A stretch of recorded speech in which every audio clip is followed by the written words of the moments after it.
नमस्ते भाई, कैसे हो आप अफ्रीकन हिंदू? क्या आप जानते हैं कि अफ्रीका में भी हिंदुइज्म की प्रेजेंस है? Yes, I have seen quite a few religious leaders जो अफ्रीकन है और वो हमारे कल्चर को बहुत अच्छी तरह से फॉलो भी करते हैं और स्प्रेड करने की भी कोशिश करते हैं। जबकि वैसे तो 19th सेंचुरी के एंड में इंडियंस यहाँ से जब गए थे एज रेलवे के काम के लिए या फिर अदर प्रोजेक्ट के लिए ब्रिटिशर्स के द्वारा, तब उन्होंने फर्स्ट टाइम हमारे कल्चर को समझा और जाना। इसकी शुरुआत तो वैसे ईस्ट अफ्रीका में केन्या, तांजानिया, युगांडा वाले रीजन था, वहां से हुई, क्योंकि वहां पे हमारे बहुत सारे इंडियंस एज बिजनेस कम्युनिटी भी गए थे और एज लेबर्स भी गए थे। उसके बाद it got spread to Durban and other parts of Africa as well.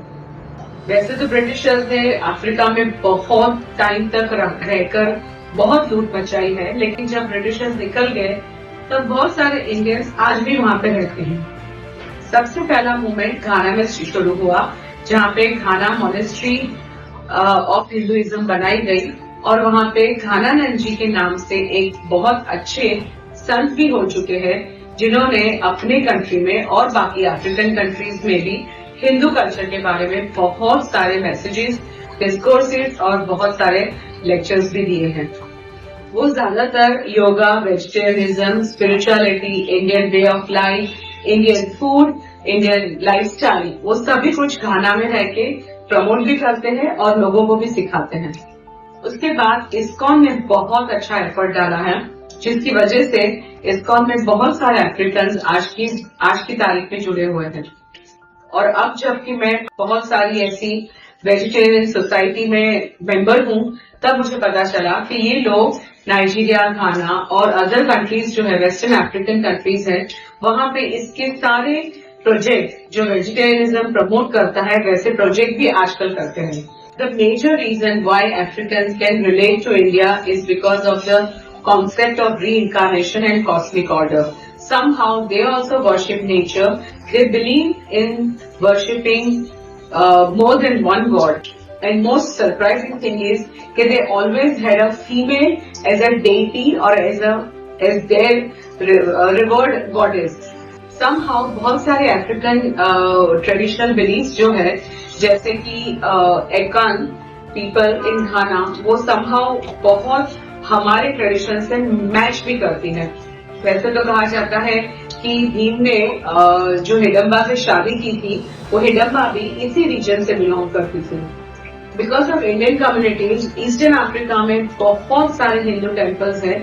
मैंने उसमें से बहुत सारे टेम्पल्स पर्सनली विजिट किए हैं और मैं देखती हूँ कि वहाँ के जितने भी को हेल्पर्स है, वर्कर्स है और या फिर उसके विजिटर्स है, उसमें बहुत अफ्रीकन लोकल कम्युनिटीज के लोग भी आते हैं, बहुत अच्छी तरह से पार्टिसिपेट करते हैं और उसके साथ रह के अपने ट्रेडिशन को भी फॉलो करते हैं। वैसे तो South Africa is also one of the centres, specially in Durban, where you will find many Africans following similar kind of traditional way of lifestyle and also the festivities. Can you imagine कि हमारे गुरु या फिर कोई भी spiritual leaders कभी बाहर जाके किसी को कन्वर्ट नहीं करते। मैं ये लोगों की बात करती हूँ जो खुद अपने आप हमारे ट्रेडिशंस और लाइफस्टाइल को देखते हुए हिंदू कल्चर को अपनाना चाहते हैं।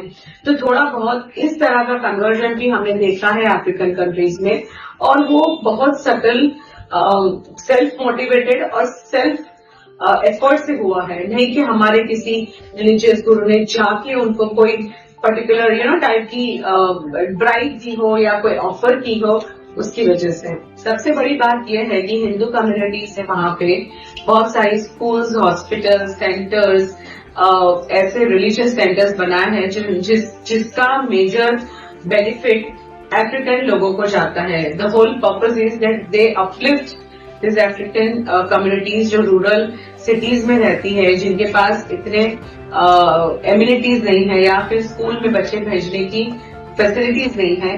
हमारी इंडियन कम्युनिटीज वहां पे ये सारे प्रोजेक्ट करती है और उसी वजह से ये लोग आउट ऑफ ग्रेटिट्यूड और out of that affection for the culture हमारे ये सारे मंदिरों में या फिर इंस्टीट्यूट में जुड़ जाते हैं।